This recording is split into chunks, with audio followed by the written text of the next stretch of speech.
On va s'intéresser aujourd'hui à la notion d'équation cartésienne de plan dans l'espace.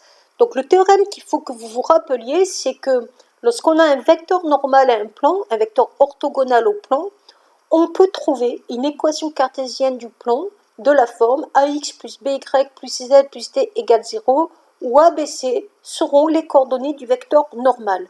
Et réciproquement, chaque fois que vous aurez une équation de ce type, les points M de coordonnées x, y, z qui vérifieront cette équation seront bien les points d'un plan de vecteur normal A, B, C. Alors je vous donne un petit exemple pour que vous regardiez un petit peu comment ça fonctionne. Si je cherche un plan qui passe par un point A et qui a pour vecteur normal 1, 2, 3, je vais avoir deux possibilités de trouver l'équation cartésienne du plan associé. Soit je vais partir dans ce que je viens de vous dire, c'est-à-dire que le vecteur normal 1, 2, 3 va me donner le début de mon équation cartésienne, 1x plus 2y plus 3z plus d égale 0.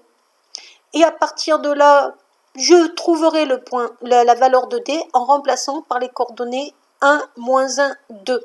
Et donc, à partir de là, je vais avoir une équation n inconnue, je trouverai le d et je le remplacerai pour avoir l'équation cartésienne du plan.